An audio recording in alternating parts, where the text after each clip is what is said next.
मिंबर नूर पर जलवाबार उलमाए ज़बील एहतराम सादात व मशाइख हाज़रीन अहले सुन्नत व जमाअत, अस्सलामु अलैकुम व रहमतुल्लाहि व बरकातुहू। व अलैकुम अस्सलाम व रहमतुल्लाहि व बरकातुहू। अल्हम्दुलिल्लाह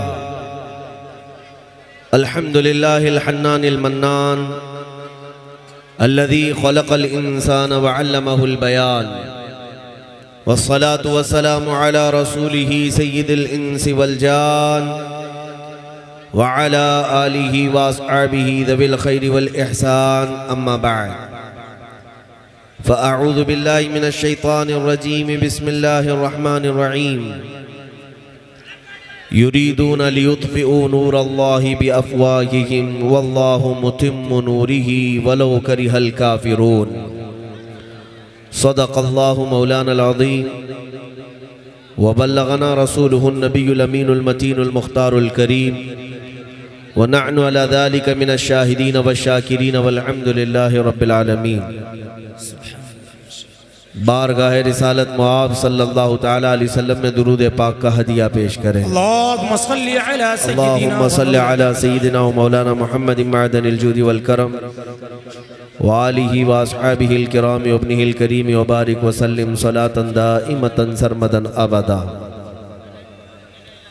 मेरे अजीज़ों, मैं तकरीर या खिताबत के लिए किसी मजमे में हाजिर होता हूँ तो इस बात के एहसास के साथ आता हूँ मिंबर पर कि मेरे आका रसूल करीम सल्लल्लाहु ताला अलैहि वसल्लम मुझे देख भी रहे हैं और सुन भी रहे हैं। अल्लाहु अकबर, सुभान अल्लाह। और जिसका ये तसव्वुर हो उसे अदब भी उतना ही करना चाहिए। सुभान अल्लाह, क्या बात है, जिंदाबाद। अगर आपका भी यही तसव्वुर है कि हम इस जलसे में, इस महफिल में इसलिए आए हैं कि ये अल्लाह के रसूल की है और रसूल पाक सल्लल्लाहु अलैहि वसल्लम इसको मुलाहिज़ा फरमा रहे हैं, तो इस मजमे में आने वाले हर बच्चे, जवान, बूढ़े के अंदर अदब आ जाना चाहिए। अल्लाहु अकबर, सुभान अल्लाह, सुभान। सबसे पहली चीज़ मेरी गुफ्तगू की यही है कि अगर आप छोड़ो पकड़ो, खामोश रहो, उठो बैठो करते रहो तो ये महफिल रसूल के आदाब के खिलाफ है।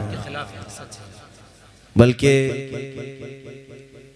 सहाबा इकराम रिदवानुल्लाहि ताला अलैहिम अजमाइन जब हुजूर पाक की हदीसें बयान होती तो ऐसे बैठते थे कि अगर उनके सरों पर अंडा भी रख दिया जाता तो गिरता नहीं। हम तन गोश होकर हुजूर पाक सल्लल्लाहु अलैहि वसल्लम को यूं सुनते। एक बार मदीने तैयबा में सैयदना इमाम मालिक रज़ियल्लाहु ताला अन्हु हदीस बयान कर रहे थे। आज का ये प्रोग्राम सलमान साउंड जोधपुर की जानिब से रिकॉर्ड किया गया है। ये हाहू करने वाली महफिलें नहीं हैं। यहाँ जोश भी आता है तो नामे मोहम्मद पे आता है। हमारे हाथ उठते हैं या नारा लगता है तो मकीने गुंबदे खजरा के नाम पे है। बाकी हमारी इन महफिलों में किसी और का कुछ जिक्र नहीं। इमाम मालिक रज़ियल्लाहु ताला अन्हु हदीस पढ़ा रहे थे अपने शागिर्दों को, और जब बैठे तो पढ़ाते पढ़ाते अचानक आपका चेहरा पीला हो गया और जिस्म बिल्कुल पीला पड़ने लग गया। आप इधर उधर कसमसाए और उसके बाद फिर हदीस पढ़ाने लग गए।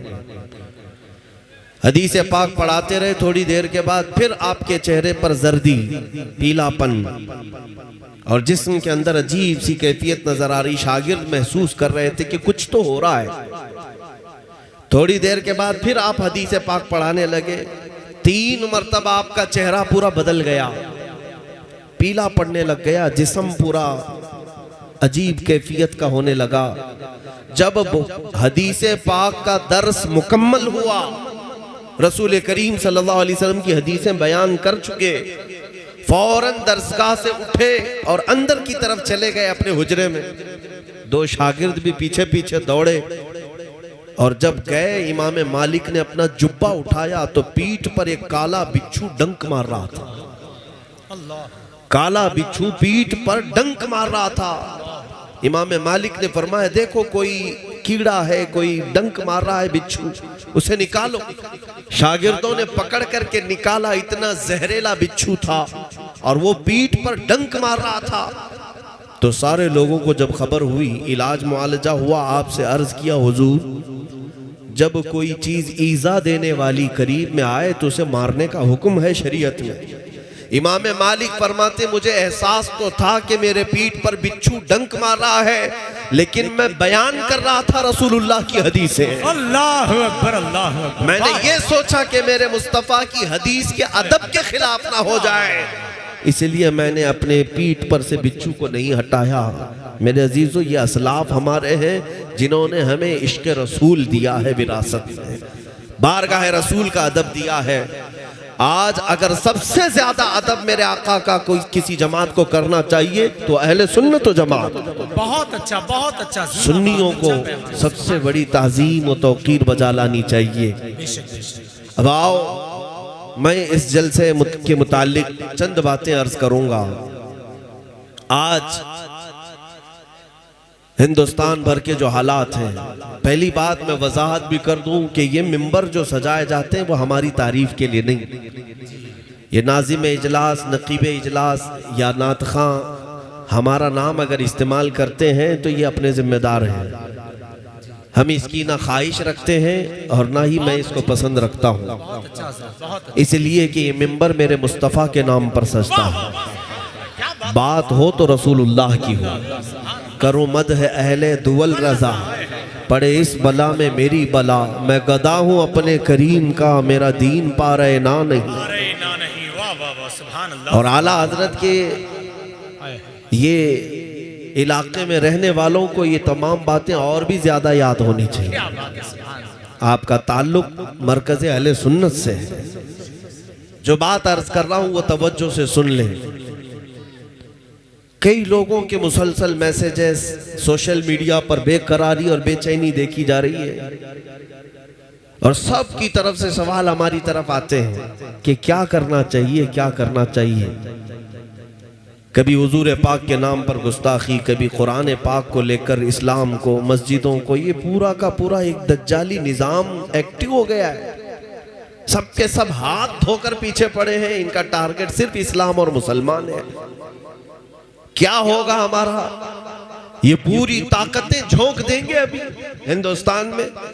रूलिंग पार्टी इनकी है, हुकूमत इनकी है, डिपार्टमेंट भी इनकी तरफ से, सारी ताकत और कुव्वत, दौलत, सब सियासत इनके पास है।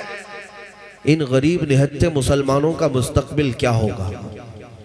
कुरान की आयत मैंने इसीलिए पढ़ी खुतबे के बाद। अल्लाह फरमाता है युरीदून लियुत्फिऊ नूर अल्लाहि बिअफ़वाहिहिम, कुछ खबीस ये चाहते हैं कि अपने मुंह के फूंकों से अल्लाह के चिराग को बुझा दें।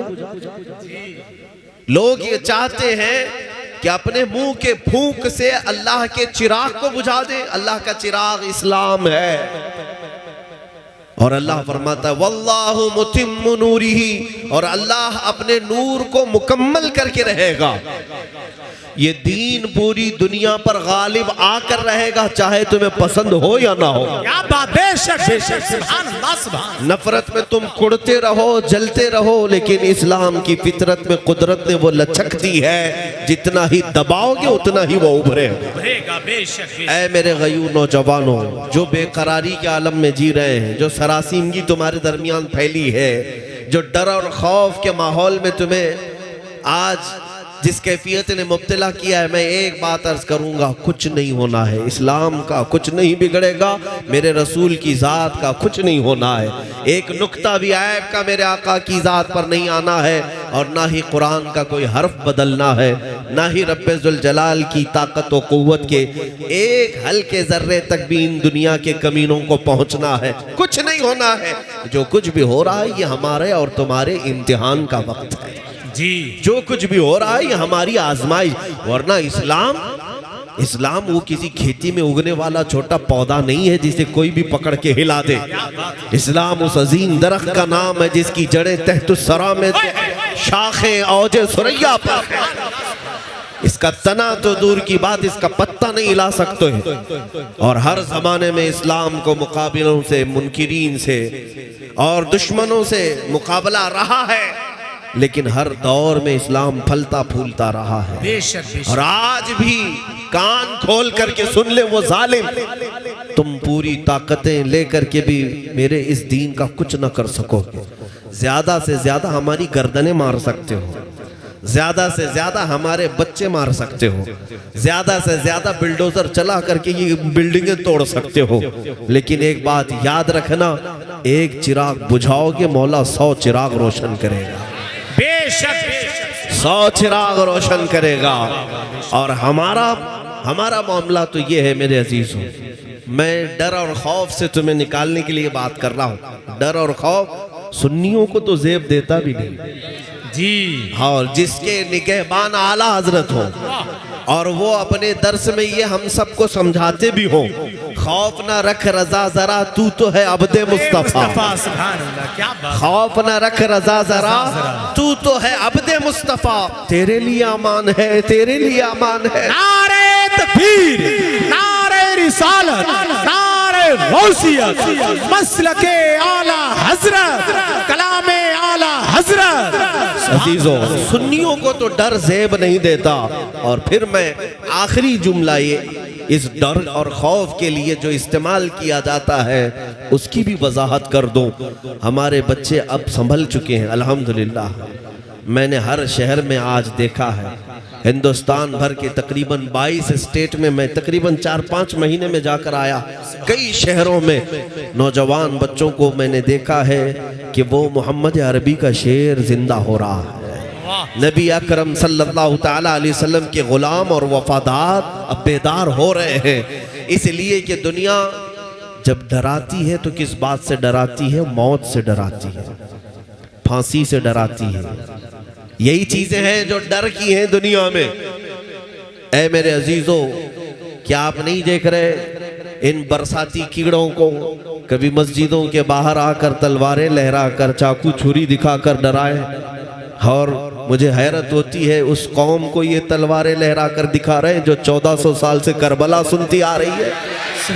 अल्लाह अल्लाह अल्लाह अल्हम्दुलिल्लाह, हमारा हर बच्चा ये जानता है। ताज शरिया, तवज्जो, ताज शरिया, ताज शरिया, ताज शरिया, ताज शरिया, ताज शरिया, ताज शरिया।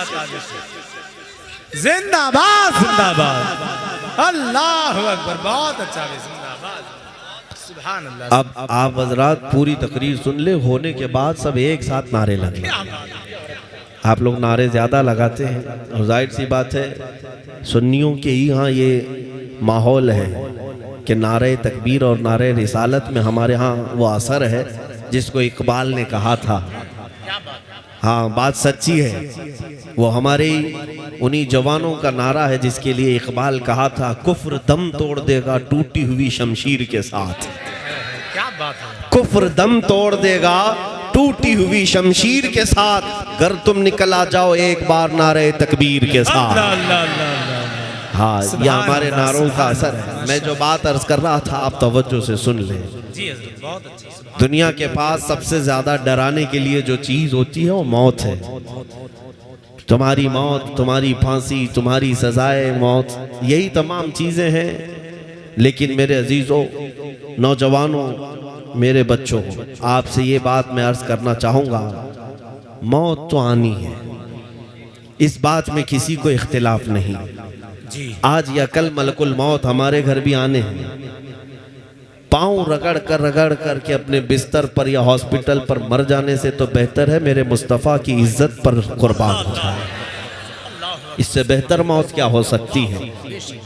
हाँ, इधर मौत आए तो समझ में नहीं आता कोमा में आई कि कैंसर में आई कि किस में आई, लेकिन हुजूर की मोहब्बत में आए तो इतना तो पक्का है कि रूह निकलने से पहले सिरहाने वो जरूर तशरीफ लाते हैं, वो जरूर तशरीफ लाते हैं। तो मौत का डर और मौत का खौफ अपने सीने से निकालो और फिर बबांगे दुहल ये दुनिया को बताओ कि उसे मौत से डराओ जो जीना चाहता है।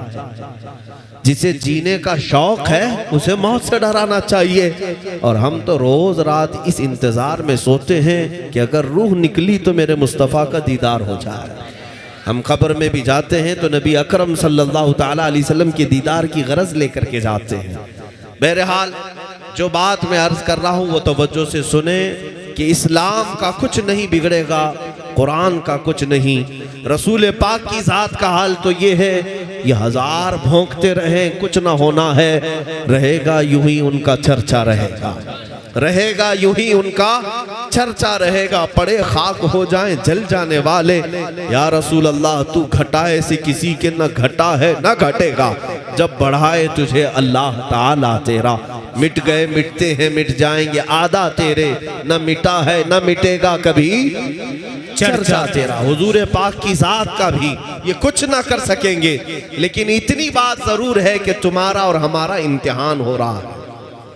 ये जो हालात पैदा हुए, इस्लाम खत्म नहीं होना है, ना कुरान को और ना ही रसूल पाक की सीरत को, ये सब बरकरार रहेंगी चीजें, लेकिन तुम्हारा और हमारा इम्तिहान है। जालिमों को गर्दन पर हमारे मुसल्लत किया जाता है, दुश्मनों को हमारे ऊपर मुसल्लत किया जाता है हमारे इम्तिहान के लिए। अब उनका अंजाम क्या होगा वो तो दुनिया देखेगी, लेकिन ऐ मेरे अजीजों, इस इम्तिहान की घड़ी में अब ये देखा जाएगा कि बगैर सिर्फ और सिर्फ टोपी और दाढ़ी के नाम पर मुसलमान है या फिर हकीकत में अपनी जान से हुजूर के लिए कुर्बान है। हाँ, अब ये सब आपको एक साल के अंदर देखना बड़े बड़े चेहरे सामने आने लग जाएंगे। ये इम्तिहान की घड़ी इसलिए आई है कि ये पता लग जाए कि इस जमात में कितने खरे हैं और कितने खोटे हैं। हुजूर पाक सल्लल्लाहु ताला अलैहि वसल्लम की नामूस के लिए, कुरान की अजमत के लिए और इस्लाम की बुलंदी के लिए इन हालात में वही डटा रहेगा, वही जमा रहेगा जो खरा होगा, और जो अंदर से खोटा है वो जल्दी से पार्टी बदल लेगा। हाँ, आज पार्टी बदलने का जमाना है, फौरन उधर गंगोत्री में चले जाएं, नहा लें और सब गुनाह पाक हो जाएंगे इनके अकीदे के एतबार से। आप नहीं देख रहे कि हर कोई ये सोच रहा है कि जालिम की पनाह में आ जाए तो अच्छा ही है। पहले तो हम ये सुनते थे कि ये सियासी पार्टियां दर बदलू इधर से उधर होती रहती हैं, इधर से छोड़कर उधर, उधर से छोड़कर इधर, लेकिन अब हालात ये भी आने लग गए मेरे अजीजों, कुछ बनाम उलमा भी सामने आ रहे हैं जिनके चेहरों पर दाढ़ी भी है, सरों पर टोपी भी है और जुब्बा भी है, और आगे मैदान में आ रहे जिनके फॉलोअर्स भी हैं, जिनके मानने वाले लोग, जिनको सुनने वाले लोग भी हैं। आगे आकर के वो आप मुसलमानों को ये तसल्ली देने लग रहे हैं कि मुसलमानों डरो मत, बीजेपी भी अच्छी है, आरएसएस भी अच्छा है। ये वही गद्दार हैं, ये वही मुनाफिकीन हैं जो इस इम्तिहान के बाद इनका खोटा होना अल्लाह ताला ने सब पर जाहिर फरमाया। इसलिए मेरे अजीजों, ऐ सुन्नी मुसलमानों, इन जालिमों से ज्यादा तुम्हें जिस चीज से अपनी आप की हिफाजत करनी है वो जमात के अंदर मौजूद गद्दारों से अपनी हिफाजत करनी है। बहुत अच्छा। हाँ, ये जो दुश्मन है वो तो तुम्हें कुछ नहीं कर सकेंगे, बल्कि वो जब गुर्रा आएगा तुम्हारा जज्बा और बुलंद होगा। जब भी दुश्मन छेड़खानी करेगा तुम्हारे जज्बात और बुलंद होंगे और तुम्हारा ईमान मजबूत होगा, मुझे डटा रहना है। लेकिन उन दुश्मनों से ज्यादा अगर तुम्हें कोई नुकसान पहुंचाता है तो तुम्हारी जमात के अंदर मौजूद मुनाफिक आकर के कहता है, अरे भाई छोड़ दे, हालात खराब हैं, छोड़ दे, खामोशी इख्तियार कर, हिकमत से चल, मसलहत के साथ चल, उनका भी हाथ मिला ले, इनका भी हाथ मिला ले, गधे को भी बाप बोल।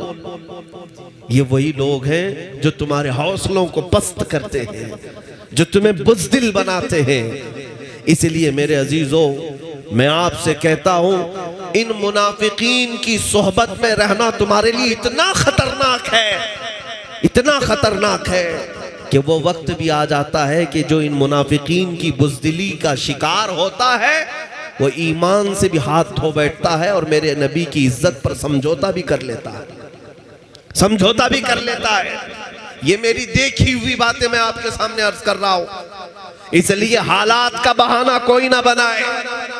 हालात हमारे लिए हर जमाने में ऐसे ही रहे हैं, बल्कि इससे सख्त भी रहे।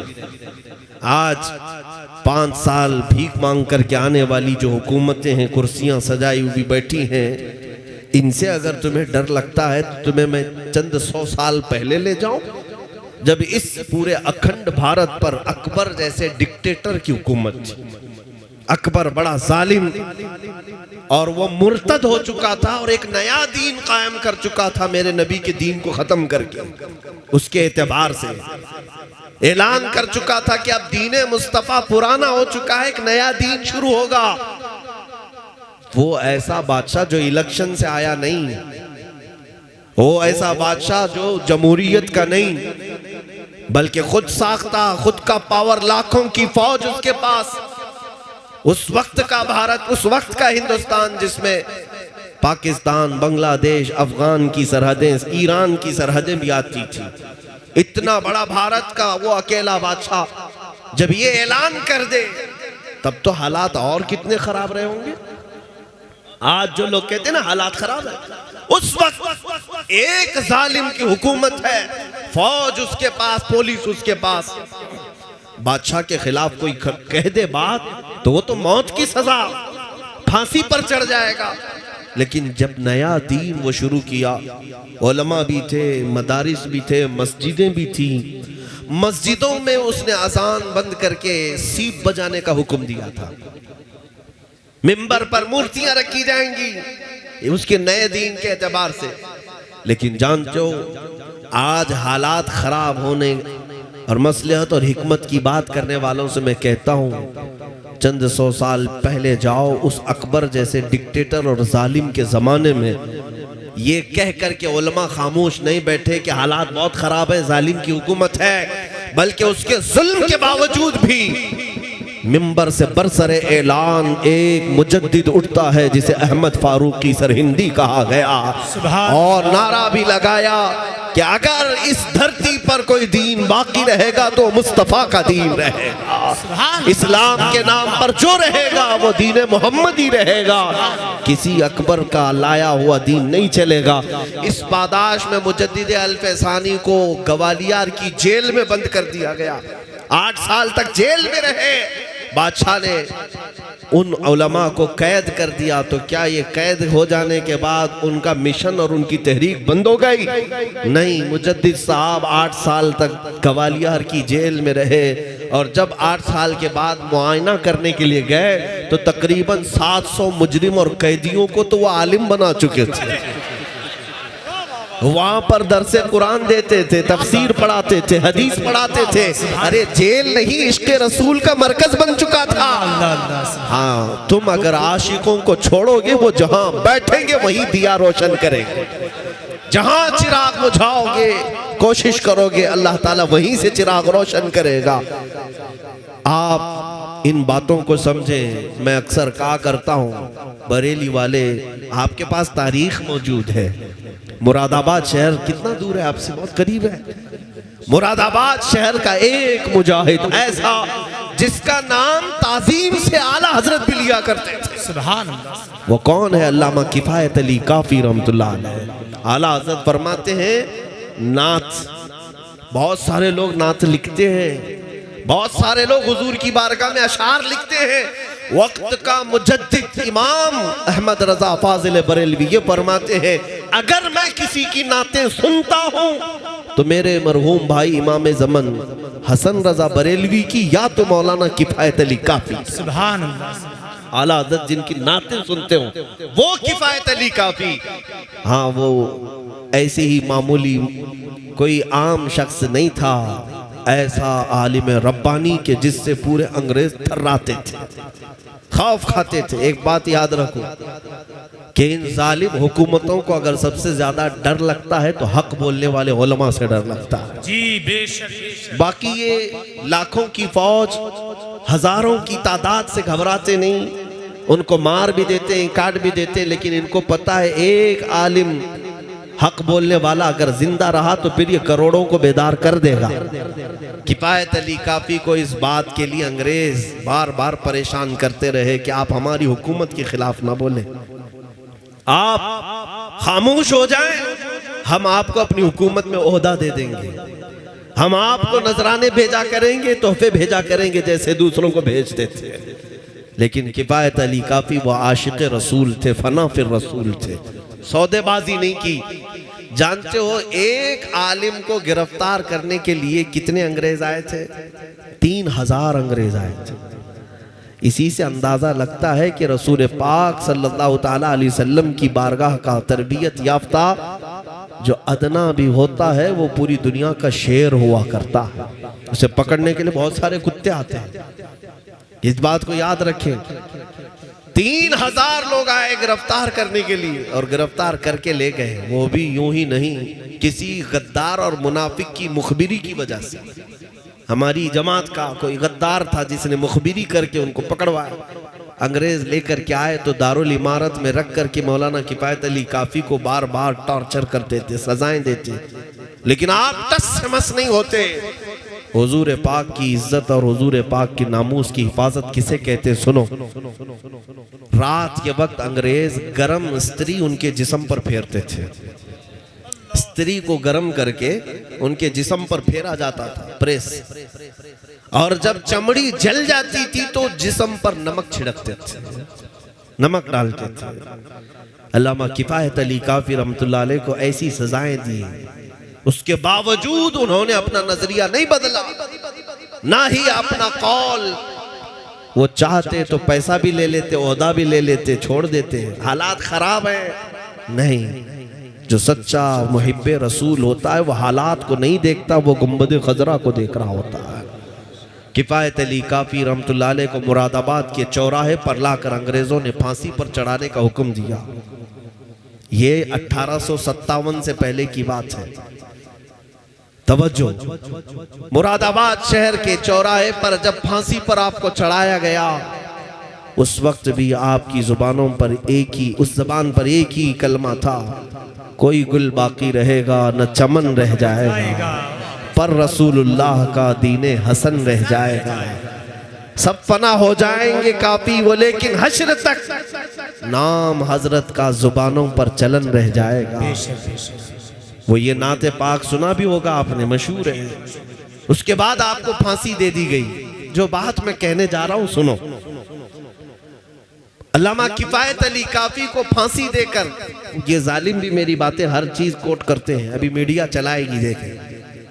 हाँ, ये दज्जाली मीडिया यहाँ से कटिंग करेंगे, यहाँ से निकालेंगे। अब भड़काओ मौलाना, पाकिस्तानी मौलाना, आतंकवादी मौलाना, तुम्हारे सर्टिफिकेट की हमें जरूरत नहीं।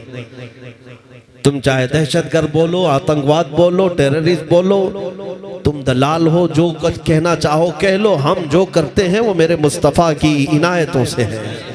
हमारी नजरों में सनद तुम्हारी कोई माना नहीं रखती। अल्हम्दुलिल्लाह हम सच्चे मुसलमान कल भी थे, आज भी हैं और इंशाअल्लाह रहेंगे। मैं जो बात कह रहा हूं, किफायत अली काफी रहमतुल्लाह अलैह को फांसी देने के बाद 8 दिन तक ये जश्न मनाए थे। मौलवी खत्म हो गया, जो लोगों को बुलाता था तो हजारों जमा हो जाते थे, उसकी बात में असर था। अब कौन जमा करेगा इन्हें? नबी के नाम पर जब किफायत अली काफी पुकारते थे तो हजारों का मजमा इकट्ठा हो जाता। कहां से लोग आते पता नहीं चलता। जब अंग्रेज 8 दिन तक जश्न मना रहे थे, खत्म हो गया, मौलवी को हमने फांसी पर चढ़ा दिया। जो लोगों में जान भरता था, लोगों को उठाता था, लोगों को बेदार करता था, उसे फांसी के फंदे पर चढ़ा दिया गया। लेकिन इन जालिमों को पता नहीं कानून कुदरत क्या है। रब्बे जुल जलाल का कानून इस दीन को चलाने के लिए ऐसा है। तुम इधर मुरादाबाद शहर में किफायत अली काफी को फांसी दे रहे हो, पड़ोस शहर में मौला इमाम अहमद रजा को पैदा कर रहा। एक आशिक रसूल को तुमने सूली पर चढ़ा करके ये तस्वुर कर लिया कि आप लोगों को इश्क के जाम पिलाने वाला चला गया, लेकिन अल्लाह करीम ने ऐसा आशिक रसूल दोबारा पैदा किया कि वो उठा तो सिर्फ बरेली नहीं, न मुरादाबाद, न हिंदुस्तान, बल्कि अरब में, अजम में, अफ्रीका के सहराओं में भी ये बात गूंजने लग गई। मुस्तफ़ा जाने रहमत पे लाखों सलाम, शमे बज़ में हिदायत पे लाखों सलाम, डाल दी कल्ब में अज़मत मुस्तफ़ा। ये हर बच्चा पुकारता है यार, सैयदी आला हजरत पे लाखों सलाम। उस मुजद्दिद ने ऐसा जाम जाम पिलाया। अगर मैं कहता हूँ तकरीरें सुनने का मौका नहीं मिलता तो जरा हदायके बख्शिश पढ़ लिया करो, आला हजरत के कलाम सुन लिया करो, तुम्हारा ईमान बेदार हो जाएगा, तुम्हारी कुव्वत इश्क में इजाफा हो जाएगा। हो सकता है आज तकरीरों का रिवाज अलग हो गया है, खिताबत के रिवाज अलग हो गए हैं, नपे तुले अंदाज में अल्फाज को सजा सजा करके बयान करना नहीं। मेरे अजीज आला हजरत को उठाओ, अगर कभी तुम्हें बेकरारी हो, बेचैनी हो, आला हजरत को पढ़ो, वो तुम्हें ऐसा जाम पिलाएंगे अगर आंखें बंद करो तो सिर्फ गुंबदे खजरा ही नजर आने लगे। उनके निसार कोई कैसे ही रंज में हो, जब याद आ गए हैं सब गम भुला दिए हैं। उनकी महक ने दिल के गुंचे खिला दिए हैं, जिस राह चल दिए हैं कूचे बसा दिए हैं। उस मुजद्दिद ने हमें इश्क का जाम दिया है। इसलिए मेरे अजीजों, जो बात मैं कह रहा हूँ वो ये है कि कुछ नहीं होना है इस्लाम का और कुरान का और अजमत इस्लाम का। जो कुछ भी है आज हमारा और तुम्हारा इम्तिहान है। इस्लाम तो करबला के मैदान में भी लहलहाता रहा, हुसैन कट गए, बच्चे शहीद हो गए, लेकिन क्या इस्लाम खत्म हुआ? अहमद बिन हम्बल की पीठ पर कोड़े मारे जाते रहे। इमाम वक्त को, इमाम आजम अबू हनीफा का जनाजा जेल से निकाला गया, जेल की सलाखों में आपको रखा गया। तो क्या इस्लाम खत्म हो गया, फीका पड़ गया? इस्लाम चंगेज के जमाने में भी लहरा रहा था, हलाकू के जमाने में भी लहरा रहा था। हर सालिम अपनी अपनी ताकत के मुताबिक। चंगेज और हलाकू वो हैं जिन्होंने मुसलमानों की खोपड़ियों से मीनार तामीर कर लिए थे, दरियाए दजला को मुसलमानों के खून से लाल कर दिया था, लेकिन बगदाद में तब भी इस्लाम खत्म नहीं हुआ। चंगेज का दौर आया, हलाकू का दौर आया, यजीद का दौर आया, कई ऐसे जालिम आते गए, लेकिन इस्लाम का ये पौधा हमेशा हरा भरा रहा। आज के जालिमों, तुम कान खोल करके सुन लो, ना तुम अपनी ताकत में चंगेज को पहुंचते हो, ना हलाकू को पहुंचते हो, ना तुम अपने जुल्म में यजीद को पहुंचते हो, ना फिरौन और हामान और शद्दाद को पहुंचते हो। तुम्हारी हैसियत तो उनके कीड़ों के बराबर भी नहीं है। उन जालिम और जाबिरों के जमाने में इस्लाम अगर फल फूल रहा था तो मैं यकीन के साथ कहता हूं, लाओ तुम्हारी सारी ताकतें, फिर भी यकीन ये कहता है कि सारे अंधेरों के अंदर भी अगर कोई रोशनी होगी तो मेरे दीन इस्लाम की होगी। क्या बात है, वाह वाह वाह वाह, कुरान की होगी, मेरे मुस्तफा के नाम की होगी। अजीजान गिरामी, मैं अपने बच्चों को यही बात कहना चाहता हूँ, हुजूर पाक सल्लल्लाहु ताला अलैहि वसल्लम के नाम पर अगर डराया जा रहा है, डरने की जरूरत नहीं। हाँ, शर्म और खौफ उसे होना चाहिए जो रेप के केस में अंदर जा रहा हो। जी, क्या बात। शर्म और आर उसे हो जो चोरी के केस में अंदर जा रहा हो। अगर जराइम पेशा आदमी है, उसे जेल जाना पड़ रहा है तो सर झुका कर जाए, लेकिन इन जालिमों के सामने ये बात खुलकर कहना, अगर नाम मुस्तफा की बात आए, दोनों हाथ भी हाजिर है, पैर भी, इतना ही नहीं गर्दन भी हाजिर है मेरे नबी के नाम। सुभान अल्लाह, सुभान अल्लाह, लब्बैक लब्बैक लब्बैक या रसूल अल्लाह, लब्बैक लब्बैक लब्बैक या रसूल अल्लाह, लब्बैक लब्बैक लब्बैक या रसूल अल्लाह, लब्बैक लब्बैक लब्बैक या रसूल अल्लाह। नारे तकबीर, नारे रिसालत, मसलके आला हज़रत हज़रत हज़रत। अगर तुम्हारे सीने में ईमान मजबूती से आ गया तो फिर तुम्हें बड़ी कुछ ताकतें हासिल करने की जरूरत भी नहीं, कुछ तुम्हें करने की जरूरत नहीं। तुम्हारा चलना फिरना भी कुछ लोगों के लिए अजाब बन जाए। हाँ, तुम खाली हुजूर की सुन्नतों पर आकर के देख लो, एक बार ये मजमा तय कर ले कि जितने हैं अब सब दाढ़ी रख करके निकलेंगे, जितने हैं सब मेरे मुस्तफा की दाढ़ी सजा करके जाएंगे। फिर सुनो सुनो, मैं हाथ उठाने वाला आदमी नहीं हूं, वो नाथ खान लोगों से आप उठवाइए। अपने दिल से अगर तुम उठ गए तो बस काफी है। आज अगर यह अहद कर लिया कि मैं नबी पाक की सुन्नत पर अमल पैरा हो जाता हूँ, मैदान में उतरता हूँ, फिर तुम देख लेना, चलोगे फिरोगे, न तुम्हारे हाथ में किसी हथियार की जरूरत है, न किसी सामान की जरूरत है। जालिमों के दिलों पर अल्लाह वैसे ही तुम्हारी दाढ़ी का रौब पैदा फरमाता है, क्योंकि ये तुम्हारी अपनी नहीं है, ये मुस्तफ़ा करीम की सुन्नत है, नबी करीम सल्लल्लाहु ताला अलैहि वसल्लम की सुन्नत है। आला हज़रत ने एक वाक़या लिखा है, सहाबी रसूल हज़रत सलमा बिन अकवा का। एक सहाबी है जिनको हुजूर कहा, सिपह सालार कहा जाता था, जमात का सिपह सालार, राजिलु रसूलिल्लाह, पैदल चलने वाले जितने भी हुजूर के सिपाही थे उनके ये सिपह सालार होते हजरत सलमा बिन अकवा।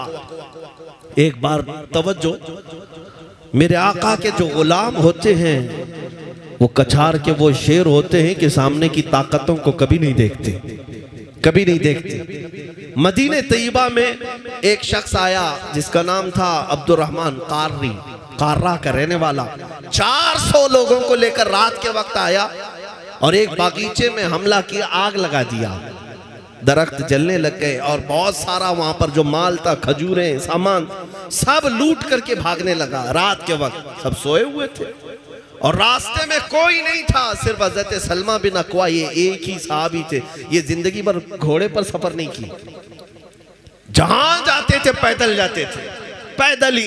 इनको राजिल कहा जाता है, सिर्फ पैरों से चलने वाला। उस जमाने की सवारी थी घोड़ा। 400 लोग जब लूट मार करके मदीने से जा रहे हैं और कोई नहीं रास्ते में, ये तन्हा है हज़रत सलमा बिन अकवा, क्या करना चाहिए? मुंह छुपा ले दीवार के पीछे। अल्लाह अकबर, जब मैं वो वाकया पढ़ रहा था मेरे रोंगटे खड़े हो गए।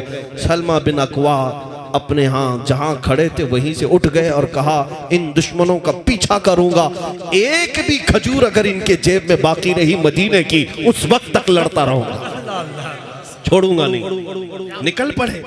अरे 400 लोगों का पीछा करते हुए अकेले जा रहे हैं। और हैरत की बात यह, रिवायात में वो 400 डर के भाग भी रहे। अरे पलट करके आते, एक आदमी था, मार देते, नहीं, वो भगाए जा रहे, वो घोड़ों पर है और ये पैदल है। इसलिए मैं कहता हूं, क्या दबे जिस पे हिमायत का हो पंजा दे। या आला हज़रत गौसे पाक के बारे में कहा है, और जिस पर हिमायत का पंजा मेरे मुस्तफा का हो, वो किस बात से डरेगा। सलमा बिन अकवा दौड़ाने लग गए। आला हज़रत ने पूरा वाक़या लिखा है, ये हदीस, कहा कि इतना दौड़ाते थे कि वो घोड़ों को लेकर दौड़ते रहे। और सलमा बिन अकवा की चाल इतनी तेज थी कि घोड़े से ज्यादा तेज दौड़ते थे। और दौड़कर जब कभी कोई हाथ में आ जाता घोड़े पर बैठा हुआ, उसकी टांग खींचते, नीचे गिरता तो उसकी गर्दन पर पैर रखकर आगे भागते, वो वहीं पर तड़पता रहता। कितनों को उस काफिले से टांग खींच खींच करके गिराया और मारते चले गए। वो 400 लोग घबराए हुए हैं एक सलमा बिन अकवा से, एक नबी पाक के गुलाम से। मेरे अजीजों, मैं ये बात क्यों अर्ज कर रहा हूं, तवज्जो। अक्ल इस बात को तस्लीम नहीं करती ना जी, अक्ल इस बात को नहीं मानती कि ऐसा कैसे एक आदमी 10 से भी नहीं लड़ पाता, 400 की बात। हाँ, अगर अल्लाह चाहे, अगर मौला चाहे तो एक का रौब 1000 पर भी डाल सकता है, 1000 पर भी डाल सकता है। क्या आपने नहीं देखा? अरे वो तो सहाबी रसूल है, मेरे मुस्तफा के गुलाम है। उनके बाद बहुत जमाने के औलिया कामिलीन आए। अरे मैं अपने उम्मत की एक छोटी सी बच्ची की भी मिसाल देता हूँ। चंद महीने पहले हमारे कर्नाटक की सरजमीन पर एक बुर्का पोश खातून, हमारी कौम की एक बच्ची, जिसके पीछे 40 कुत्ते भागते आ रहे थे, उस नौजवान लड़की के हाथ में न चाकू है, न तलवार है, न लाठी है। पलट करके अल्लाह अकबर ही तो कहा था। और क्या कहा? अगर एक हिजाब वाली खातून के पीछे 40 कुत्ते दौड़कर आते हैं और हाथ तक नहीं लगा सकते, तो इस बात को तस्लीम करो ऐ मोमिनो, जब मौला चाहे तो लफ्ज़ अल्लाहु अकबर का रौब हजारों के सीनों पर डाल सकता है। बेशक बेशक हक है, वो मौला कादिर है, जब्बार है। सलमा बिन अकवा 400 को दौड़ा रहे हैं, 10 इधर गिरे, 10 उधर गिरे, गिरते जा रहे हैं और ये मुकाबला करते जा रहे हैं। यहाँ तक कि उनका जो सरदार था अब्दुर्रहमान काररी, वो पुकार कर कहने लगा, तुझे चाहिए क्या हमसे? तू कहां तक दौड़ाएगा? क्या चाहिए? कहा कि तुमने जो मदीने का बाग जलाया और जो माल लूटा है, जब तक वो नहीं लूंगा मैं मदीने वापस नहीं लौटूंगा। वो मुंतशिर हो गए। तो 400 जो थे, 15 इधर, 20 उधर, 25 इधर, सब पहाड़ों पर चढ़ने लग गए एक आदमी से जान बचाकर। जब जब पढ़ोगे तुम्हें हंसी भी आएगी और हैरत भी होगी कि रसूलुल्लाह के दीवाने डराते कैसे थे दुनिया। हाँ, डरे ऐसे में बुज़दिल लोगों को देख करके मुझे अजीब सा लगता है कि तुम उठो तो सही, तुम्हारे चेहरे में आज भी हुजूर की मोहब्बत है, तुम्हारे सीने में आज भी हुजूर का दिया जल रहा है, यही दौलत सबसे बड़ी है। और जब सलमा बिन अकवा चीखने लगे, पुकारने लगे, तो वो सब पनाह ले रहे हैं पहाड़ों की कोह में, अलग अलग अंदर। और उसके बाद कहते हैं तुम वहीं रुको, हम सामान फेंक रहे हैं, हम सामान फेंक रहे हैं। जो लूटी हुई खजूरें थी वो फेंकने लगे, जितना था वो हासिल किए। और जब थक गए थे सलमा बिन अकवा, अरे एक आदमी 400 को दौड़ा रहा है और थक गए, सामान उठा नहीं पा रहे थे। कहा कि मुझे इस बात का एहसास भी नहीं था कि जब इनके पीछे दौड़ रहा था तो कम से कम मदीने वालों को बोल तो देता, किसी को खबर भी नहीं किया, अकेले आ गए। और उसके बाद हुआ क्या, सलमा बिन अकवा जब वापस लौटने लगे माल लेकर के, तो हजरत अबू क़तादा रज़ी अल्लाह ताला अन्हु एक सहाबी हैं, सुनिए, ये सब रख दो। हजरत अबू क़तादा रज़ी अल्लाह ताला अन्हु एक और सहाबी हैं जिनको फारिसु रसूलिल्लाह कहा जाता है। घुड़सवारों के सिपहसालार वो थे। वो 10 सहाबा के साथ आने लगे हजरत सलमा बिन अकवा के पास।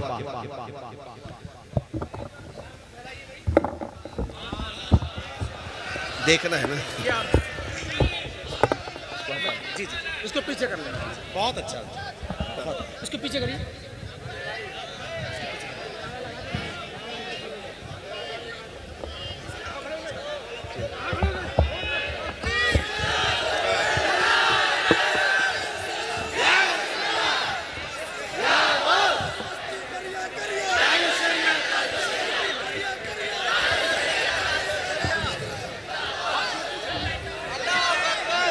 चले, अगर देखना ही अहम है तो हम खड़े होने पर भी फख्र महसूस करते हैं। हजरत सलमा बिन अकवा के पास एक सहाबी आए, हजरत अबू क़तादा, 10 सहाबा को लेकर सवार, और बीच रास्ते में आए, कहा कि सलमा बिन अकवा हम तुम्हारी मदद के लिए आए हैं, हम तुम्हारी मदद के लिए आए, चलो उनको और दौड़ाते हैं। अब तवज्जो, हजरत सलमा बिन अकवा अकेले गए थे, किसी को खबर भी नहीं किया था, मदीने में किसी को पता भी नहीं था कि अकेले 400 के पीछे भागे। ये 10 मदद के लिए कहां से आए, इनको किसने बताया? हजरत अबू क़तादा से हजरत सलमा बिन अकवा ने पूछा कि तुम अचानक ऐसे कैसे आ गए मेरी मदद के लिए? ये मदीने से काफी दूर है, पहाड़ी इलाका है, यहाँ तुम कैसे आए? सुनो, जब रसूल पाक के नाम पर दीवाना निकलता है, मौला पूरी कायनात को उसके हवाले भी करता है। सुभान अल्लाह, सुभान। हज़रत अबू क़तादा कहते हैं बात ये थी कि मेरा जो घोड़ा है जिस पर मैं सफ़र करता हूँ हमेशा, हज़रत अबू क़तादा का जो घोड़ा है, जिन घोड़ों की कसम अल्लाह ने कुरान में याद फरमाई, वो सहाबा के घोड़े।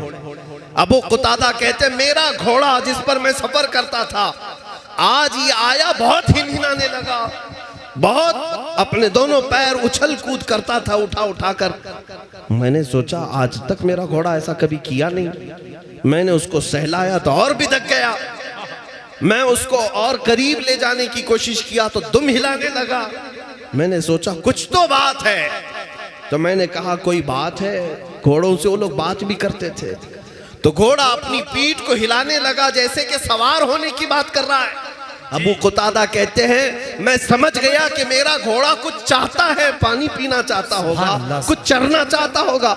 मैं पीठ पर सवार हुआ और ये घोड़ा है जो मुझे तुझ तक पहुंचाया है, और किसी ने नहीं बताया, मेरे इस घोड़े ने बताया। अब मुझे बताओ उस घोड़े को खबर कैसे कि सलमा बिन अकवा अकेले लड़ रहे हैं।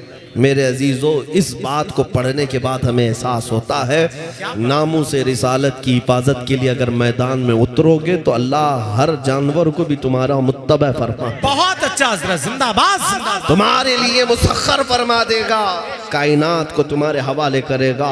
इसलिए हमने देखा है नबी पाक सल्लल्लाहु अलैहि वसल्लम के गुलाम जब गए, उक़बा बिन नाफ़े एक सहाबी हैं जो मिस्र फतह होने के बाद अपने घोड़े पर बैठकर जाते थे सरहदों पर, जहां मिस्र का बॉर्डर खत्म हो गया, दरिया है, वहां जा करके देखते थे। और आगे जमीन है जहां मैं मेरे मुस्तफा का परचम लहराऊं।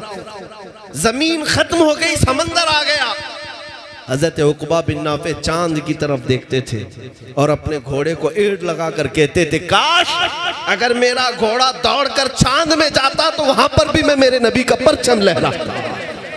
ये जज्बा था उन सहाबा का। उनकी कोई सरहदें नहीं थी। हाँ, वो निकले थे तो अब अपने हबीब पाक के नाम पर। आज तुम्हारी ये जिम्मेदारी है मेरे अजीजों, खाना पकाना तो सबके साथ लगा है, कमाना खाना तो सबके साथ लगा है। तुम सबको ये लगता है कि मेरी दुकान का क्या होगा, मेरी जायदाद का क्या होगा, मेरी प्रॉपर्टी का क्या होगा। कभी ये नहीं ख्याल आता मेरे रसूल की इज्जत का क्या होगा।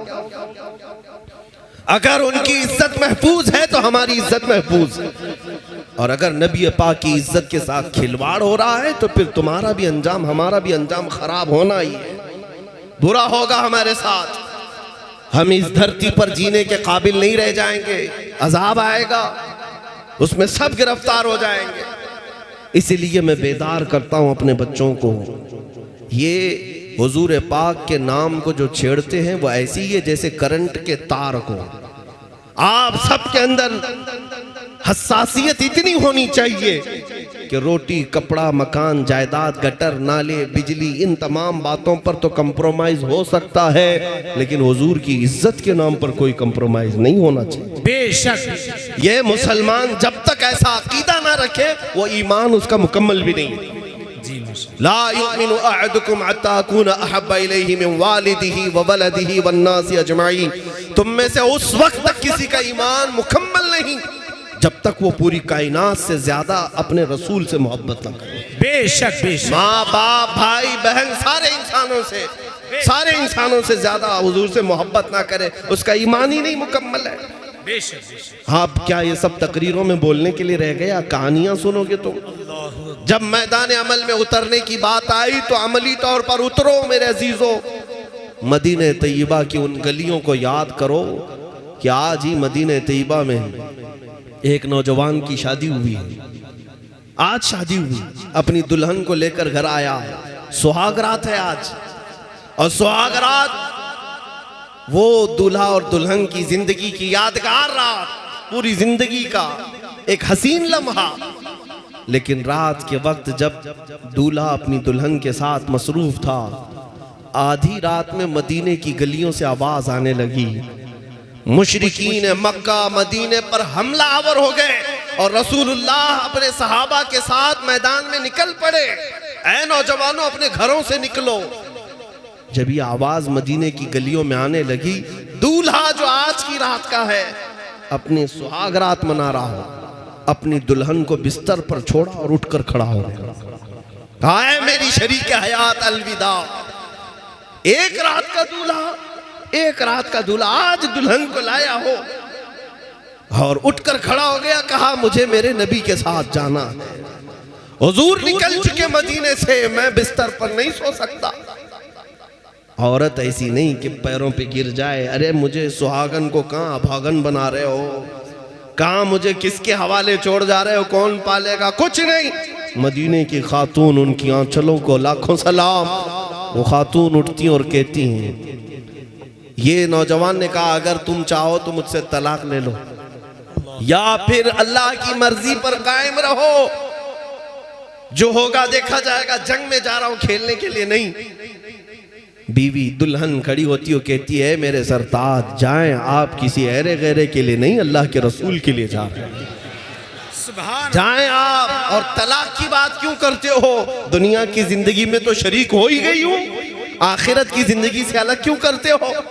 जाओ, अगर सही सलामत लौट आए तो गाजी की बीवी कहलाऊंगी, और अगर नहीं लौटे तब भी फिक्र नहीं, फख्र से शहीद की बेवा कहलाऊंगी। ये मदीने की खवातीन थी। वो आज की रात का दूल्हा हुजूर की इज्जत के लिए निकल पड़ा अपने घर से, और मैदान ओहद में जब पहुंचा, सुबह का वक्त था, फिर जंग का मैदान जब गर्म हुआ, जब मैदान गर्म हुआ तो जानते हैं ओहद की तारीख पढ़ने वाले या सुनने वाले जानते हैं, दोपहर के वक्त ओहद के मैदान में पासा पलट गया था, कुफ्फार और मुशरिकीन हावी हो गए। 70 70 सहाबा की शहादतें हुई उस मैदान में, उन्हीं शहादतों में इस दूल्हे की भी शहादत हुई जो एक रात का दूल्हा था। और हदीस में पढ़ो तो फिर तुम्हें पता चलेगा ये दूल्हा हंजला के नाम से मशहूर है। सुभान अल्लाह, सैयदी मौलाई आका हंजला, तुम्हारी शहादत को लाखों सलाम। लेकिन उनको एक लक़ब हुजूर ने दिया गसीलुल मलाइका। ये मलाइका की तरफ से इन्हें गुस्ल दिया गया था। शहीद को मौत का गुस्ल नहीं, लेकिन जब हंजला अपनी औरत के पास से निकले थे तो उन पर जनाबत का गुस्ल था। वो ये सोच करके नहाए नहीं कि कहीं हुजूर से मैं पीछे ना हो जाऊं। जमात निकल चुकी रसूल पाक के सहाबा की, मैं अगर ताखीर हो गया तो पकड़ा ना जाऊं, मुझ पर अल्लाह की रहमतें रूठ ना जाए। ये वो जवान थे मेरे अजीजों। आज हुजूर पाक सल्लल्लाहु ताला अलैहि वसल्लम की इज्जत की बात जब आए तो हीले बहाने मत करना, और ना ही बुज़दिली को अपने घर पर अपने दिल में आने देना। तुम जवान हो, यकीनन अल्लाह ताला ने जो जिंदगी दी है वो हुजूर के नाम पर दी है। जी बेशक। मुर्शिद गिरामी हुजूर ताजुश शरिया बदरुत तरीक़ा रहमतुल्लाह अलैह फरमाया करते, जिंदगी ये नहीं है किसी की किसी के लिए, क्या बात जिंदगी है नबी की नबी के लिए। जिंदगी हर कोई ये ना सोचे मेरी जिंदगी फलां के लिए फलां के लिए। झूठे आशिक हैं जो कहते हैं लैला मजनू वाले, क्या बात है। ये कुछ नहीं होते, ये सब झूठे किस्से हैं। कोई किसी के लिए जान नहीं देता। ये सब के सब जिस्मानी तस्कीन को इश्क का नाम देते हैं। जी क्या बात है। अपनी शहवतें पूरी करने को मोहब्बत का नाम देते हैं। क्या बात है। अरे असल मोहब्बत तो वो है जिसको आला हज़रत ने कहा, हुस्न यूसुफ पे कटी मिस्र में अंगुश्त सना, सर कटाते हैं तेरे नाम पे मर्दाने आराम। हुजूर के नाम पर अपनी गर्दनें दे देते हैं। ये मोहब्बत है, यह इश्क है। इसके अलावा कोई चीज ऐसा करा भी नहीं सकेगी। आप ये मत कहना कि ये जान उसके लिए इसके लिए है, बल्कि सुन्नी हमेशा यही कहेगा जिंदगी है नबी की, नबी के लिए। ना समझ मरते हैं जिंदगी के लिए, अरे जीना मरना है सब कुछ नबी के लिए। हमारा जो कुछ भी है यहाँ पर जीना मरना किसके लिए है? नबी के लिए। मैं ये बातें इसलिए भी कहता हूँ मेरे अजीजों, जो रसूल तुम्हें हर लम्हे याद करते रहे, हर घड़ी रब्बी हबली उम्मती कहते रहे, रब्बी ग़फ़िरली उम्मती कहते रहे, क्या उस उम्मत पर आज इतना भी हक नहीं है कि वो अपने नबी की इज्जत के लिए खड़ी हो जाए? जो रसूल अपनी कब्र में तुम्हें याद करे, मेराज की सफर में याद करे, अपने बिस्तर पर याद करे, अपने मुसल्ले पर याद करे, जंगल की तन्हाई में, जिहाद के सफरों में अपनी उम्मत का ख्याल किया करे, उस उम्मत को आज इतना भी हक नहीं है? क्या इतना वक्त नहीं है कि वो अपने नबी के लिए सीरियस हो जाए? मजाक मस्ती मौज ये सब चीजें छोड़ दो, अपने नबी के लिए सीरियस हो जाओ, हसास बन जाओ, और तुम्हारी सारी इज्जतें मौला ताला वापस अता करेगा। बेशक बेशक। कुछ नहीं होना है। अगर कुछ लोगों को ऐसा लगता है कि हमारी बातों से कुछ लोगों का नुकसान हो जाएगा, मर जाएंगे, कट जाएंगे, तो मेरे अजीजों उन लोगों से मैं इतनी बात कहूंगा, ऐसे घुट घुट करके जीने से तो बेहतर है कि हुजूर के नाम पर चले जाएं। रोज गालियां सुनते हो, तुम्हारे माँ बाप को उतनी गालियां नहीं दी जाती जितनी आज मेरे मुस्तफा को आज दी जा रही है। एहसास है इस बात का? आज यहाँ पर जितना इस्लाम को, कुरान को निशाना बनाया जाता, हमारी जात को भी नहीं बनाया जाता। क्या तुम उनसे भी अफजल हो गए हो? अल्लाह। आज ये एहसास क्यों मर जा रहा है? इन हालात में भी कुछ लोग ये कहते हैं कि ये सब चीजों की अभी जरूरत नहीं। फिर कब जरूरत है आप ही हमें बताएं, कब जरूरत है? जुल्म जब बढ़ जाता है और खामोश रह जाओगे तो तुम्हारा भी नाम जालिमों में लिखा जाएगा। जुल्म करने वाला ही गुनहगार नहीं, जुल्म सहकर खामोश रहने वाला अपनी पिछले नस्लों को तबाह कर रहा है, बुज़दिल बना रहा है। सैयदी इमाम आली मकाम सैयदुश शुहदा इमाम हुसैन रज़ी अल्लाह ताला अन्हु, क्या उनको अल्लाह के नबी ने सब्र नहीं सिखाया था? क्या उनके पास मसलहत हिकमतें नहीं थी? वो सब्र के पैकर थे, मसलहत और हिकमत सब जानने वाले थे। लेकिन दीन पर जब हर्फ आया था और हुजूर पाक की इस अजीम खिलाफत को कोई फासिक व फाजिर संभालने लग गया था, तो इतनी बात के लिए मौला हुसैन मैदान में उतर पड़े। अपने बच्चों की कुर्बानी को देखा अपने आंखों के सामने। कौन है तुम में से जो अपने 6 माह के बच्चे को हलक में नेजा लगते हुए सामने देख रहा हो और हाथ उठाकर मौला की बारगाह में कहता हो, मौला तेरे दीन के लिए कुर्बानी भी कबूल कर ले। कौन है तुम में से ऐसा बूढ़ा ला करके दिखाओ जिसके 22 साल के जवान बेटे के लाश पर से घोड़े दौड़ाए जा रहे हो और वो देखकर खामोश बैठ सकता हो। मौला हुसैन की अजमतों को सलाम। सुभान ये अल्लाह। करबला यूं ही नहीं हुआ था कि अगर सिर्फ अपनी गद्दी ही संभालना होता तो रसूलुल्लाह के जानशीन थे। मेरे आका सल्लल्लाहु ताला अलैहि वसल्लम के सच्चे बेटे जिनको मेरे आका अपना रेहान कहा करते थे, जन्नती फूल कहा करते, उन्हें सूंघा करते, उन्हें चूमा करते, वो एक जगह बैठ करके सारे लोगों को अपनी तरफ माइल कर सकते। मैदान में उतर करके उन्होंने ये एक बात बताई कि जब तबीयत खराब हो तो सदका देकर जान बचा लो, और जब दीन पर कोई बात आए तो जान देकर अपना दीन बचा लो। हाँ, जब दीन पर बात आए तो जान देकर दीन की हिफाजत की जाएगी। ऐ सुन्नी मुसलमानों, मैं इतनी बेदारी चाहता हूँ तुम्हारे दिलों के अंदर, इतनी बेदारी कि अब बकिया जो जिंदगी तुम्हारी मौजूद है, याद रखना मैं रहूं या ना रहूं मुझे पता नहीं, कल को मेरे साथ क्या होना है, लेकिन मुझे इस बात का खौफ नहीं, मुझे इस बात का खौफ नहीं। जितना जीना था वो जी भी लिया, क्या बात। और जो देखना था मौला ने सब दिखा भी दिया। मजीद हवस नहीं है, लेकिन इतनी बात जरूर है नौजवानों कि हमारे मर जाने के बाद, हमारे कट जाने के बाद, हमारे दार पर चढ़ जाने के बाद तुम मुंतशिर ना होना, बल्कि अपने इत्तेहाद को ऐसा मजबूत करो कि इस तरह मुझ जैसे हजारों को भी काटा जाए, लेकिन नबी पाक के कदमों पर हम अपनी जान निछावर करें। बेशक बेशक। जो जान मांगो तो जान दे दे, जो माल मांगो तो माल दे दे, मगर ये हमसे कभी ना होगा नबी का जाहो जलाल दे दे। ये नारा हर एक का होना चाहिए। बेशक बेशक। और जिस दिन तुम बेदार हो जाओगे फिर देखना कि कैसे काया पलटती है। जी बेशक। हाँ, एक बात मुझे अच्छी तरह से मालूम है, दुनिया तुम्हें नशा खिला रही है, नशेड़ी बनाती है, जुआरी बनाती है, शराबी बनाती है। सारे हमारे मोहल्ले में सब सेल्समैन यही होते हैं। नशा जितना बिकता है और करते हैं हमारे मोहल्लों में, ये क्यों है जानते हैं? ये दीदा व दानिस्ता खास प्लानिंग के साथ होता है कि अगर ये बच्चे जब तक नशा करते रहेंगे हमारी कुर्सियां महफूज रहेंगी। हाँ, ये राज की बात मैं आपको बता रहा हूँ। एक बादशाह ने अपने वजीर से पूछा, मैं लंबी देर तक कुर्सी चलाना चाहता हूँ तो रियाया को क्या क्या इनाम दूं, राशन फ्री कर दूं, रोजाना इनको पैसे बांटूं, सब खुश रहेंगे तो मेरी कुर्सी ज्यादा दिन तक चलेगी। वजीर ने कहा, जितना भी खिलाओगे कोई ना कोई उठेगा। फिर क्या? उस वजीर ने कहा कि इनको नशा खिलाओ, इनको नस्वार की आदत डाल दो, ये नशा करते करते ऐसे थक जाएंगे तुम्हारी कुर्सी का उन्हें एहसास भी नहीं होगा, तुम अपनी गद्दी पर महफूज रहो। ये जालिम दुनिया यही चाहती है कि अगर इनको पता है पूरी दुनिया में अगर गरम खून किसी का है तो मोहम्मद अरबी के शेरों का ही। क्या बात है, जिंदाबाद जिंदाबाद। रसूल पाक सल्लल्लाहु ताला अलैहि वसल्लम के इन गुलामों का ही है।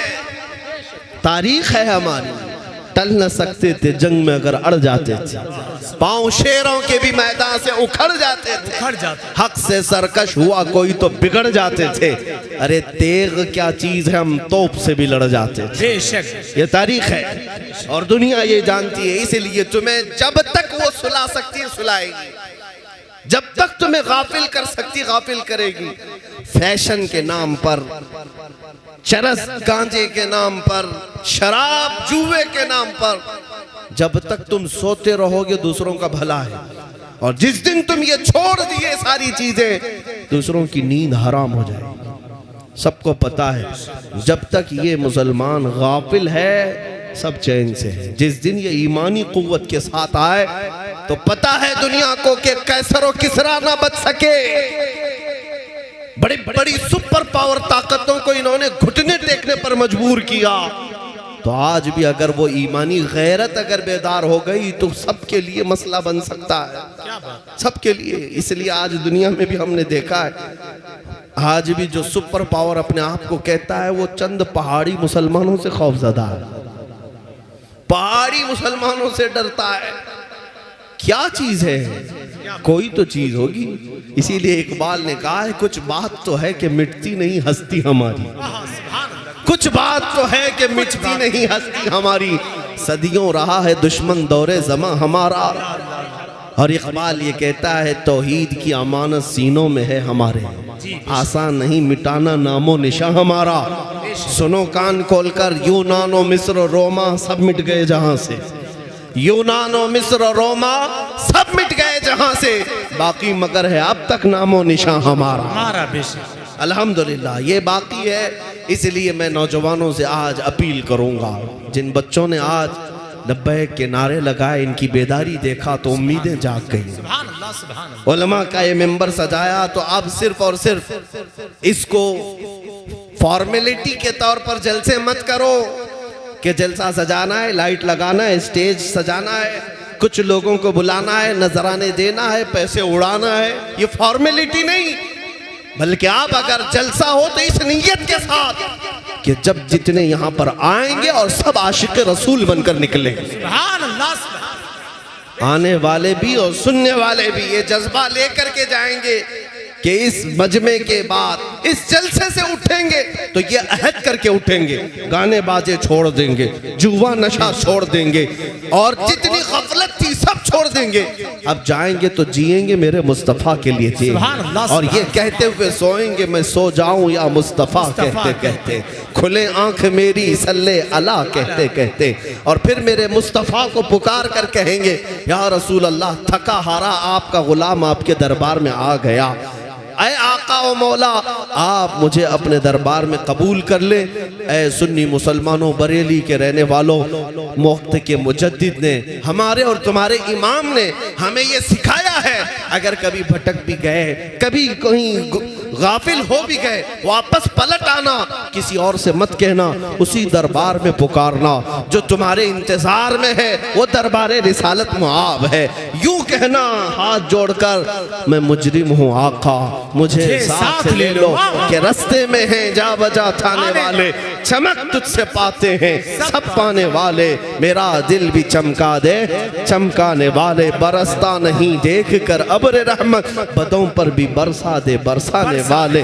जब तुम नबी आखिर ज़मान सल्लल्लाहु अलैहि वसल्लम की बारगाह में एक बार ये इल्तिजा करोगे, सच कहता हूँ नौजवानों, सच कहता हूँ, मुझे मेरी बातों का या मेरी जात का यकीन नहीं, लेकिन मेरे मुस्तफ़ा के सच्चे होने का कामिल यकीन है कि जब जब आका को उनके गुलामों ने पुकारा है, मेरे आका ने झोली फैला दी है, अपना दामन फैला दिया है और सबको अपने अंदर समेट लिया है। जानते हो मदीने तैयबा में एक पागल औरत जिसकी कोई बातें सुनता नहीं था, हुजूर सल्लल्लाहु अलैहि वसल्लम के साथ सहाबा खड़े हैं, वो पागल औरत आने लग गई, सहाबा हटो बचो करने लगे, ये पागल औरत है, बोलती जाएगी, बड़बड़ करती है। हुजूर पाक की तरफ वो आ रही थी, कोई उसकी बातें नहीं सुनता था, सहाबा हुजूर का घेरा बनाने लगे, मेरे आका ने फरमाया छोड़ो उसे, आने दो, सुभान अल्लाह, आने दो, पागल औरत है। सहाबा ने कहा या रसूल अल्लाह बहुत बड़बड़ करती है, कंटिन्यू बोली जाती है। हुजूर पाक ने फरमाया मुझे पता है। यहाँ तक कि वो औरत जब करीब आई तो कहती है या रसूल अल्लाह मुझे आपसे कुछ बात करनी है, मेरे आका आपसे बात करनी है। हुजूर ने फरमाया करो, क्या तुम्हारी बात है? वो कहती है यहाँ नहीं करूंगी, मेरे साथ चलो। मेरे आका को लेकर चल पड़ी, यहाँ तक के सहरा में पहुंच गई, गलियों से निकल करके सहरा में पहुंच गई। वहां कहती है बैठ जाओ, पागल औरत है और बातें एक ही बात को बार बार दोहराती है, बार बार दोहराती है, और मेरे आका कान लगाकर ऐसे सुनते हैं जैसे किसी दानिश्वर की बात सुन रहे हैं, किसी अजीम आदमी की बात सुन रहे हैं। और उसके बाद जब वो बातें खत्म करती है, घंटे गुजर गए, मेरे आका उठ करके आते हैं, सहाबा कहते हैं या रसूल अल्लाह वो पगली औरत है, आपका एक एक लम्हा कीमती, सहाबा आपके दीदार के मुश्ताक। मेरे आका ने क्या जवाब दिया जानते हो? ए उम्मतियों, मेरे आका फरमाते हैं मुझे पता है पूरे मदीने में उसकी कोई बात सुनता नहीं। अगर मैं भी ना सुनूं तो वो किसके पास जाएगा? अल्लाह अल्लाह सुभान इसको ये आला हजरत ने फरमाया था, करो अर्ज बारगाह मुस्तफा में, तुझसे मुंह छुपाऊं तो करूं किसके सामने? क्या और किसी से तवक्को नजर की है? बद हैं तो आपके, भले हैं तो आपके, टुकड़ों पे यही के पले हैं, रुख किधर करें? सरकार हम कमीनों के अतवार पर न जाएं, आका हुजूर अपने करम पर नजर करें। जिस दिन तुम ये एहसास बेदार करोगे, मेरे आका आज भी अपने दामन रहमत में जगह देने के लिए तैयार है। हुजूर तुम्हारे इंतजार में हैं। हुजूर पाक सल्लल्लाहु ताला अलैहि वसल्लम अपनी उम्मत के अहवाल हर जुमेरात सुनते हैं। फरिश्ते हमारे अहवाल अमाल हर जुमेरात मेरे आका को सुनाते हैं जाकर, फला उम्मती हफ्ते भर में ये काम किया। तुम्हारे दिन के उजाले में किए हुए काम, रात के अंधेरे में किए हुए काम, सब फरिश्ते ले जाकर जुमेरात को सुनाते हैं। ऐ मुसलमानों, कभी एहसास करो कि जब जब फरिश्ते मेरी खबर देते होंगे तो क्या क्या काम मेरे आका को सुनाते होंगे। मेरे गुनाह भी, मेरी नेकियां भी। हम ये तक नहीं चाहते कि मेरे बाप को मेरी बुराइयां मालूम हो, छुप करके करते हैं। लेकिन क्या तुम्हारे अंदर ये एहसास नहीं कि जब रसूलुल्लाह को फरिश्ते मेरे बारे में सुना रहे होते हो, मेरे आका पर क्या गुजरती होगी? तुम कब तक मेरे आका सल्लल्लाहु अलैहि वसल्लम की इस तरह से हुजूर पाक सल्लल्लाहु ताला अलैहि वसल्लम तक अपने बुरे अमाल पहुंचाते रहोगे? तौबा कर लो, तौबा कर लो और बाज आ जाओ। और मैं समझता हूं कि अगर एक भी नौजवान सच्ची तौबा कर लिया, हमारा जलसा वसूल हो गया, कामयाब। उस एक की तौबा की बरकत से अल्लाह हम सब की मगफिरत करेगा इंशाअल्लाह। इसलिए आज अहद करके उठना, नबी पाक सल्लल्लाहु ताला अलैहि वसल्लम के नाम पर जब मैं जान दे सकता हूं तो कुछ गुनाह क्यों नहीं छोड़ सकता? कुछ गाने बाजे, ये गंदे निकम्मे काम क्यों नहीं छोड़ सकता? हुजूर के नाम पर मैं ये दुनिया को ठोकर क्यों नहीं मार सकता? चाहो तो तुम सब कर सकते हो। आखिर में मैं ये पैगाम दूंगा, तुम्हारा और हमारा और इस वक्त का इलाज एक ही है, इलाज एक ही है। ज्यादा मीटिंगें कर कर करके, ज्यादा नेताओं के पीछे इधर उधर झोली फैला करके तुम्हारा कुछ नहीं होना है। तुम्हारी इज्जत, तुम्हारी कामयाबी, तुम्हारी सरबुलंदी का अगर कोई रास्ता है तो सिर्फ इतना है कि मोहम्मद से वफा तूने, कि मोहम्मद से वफा तूने, तो हम तेरे हैं। ये जहां चीज है क्या लौहो कलम तेरे हैं। उठो ऐ नौजवानों, कुव्वते इश्क से हर बस्त को बाला कर दो, दहर में नामे मोहम्मद से उजाला कर दो। व आखिरु दावाना अनिल हम्दुलिल्लाहि रब्बिल आलमीन। माशाअल्लाह। आप हज़रात बैठे रहें।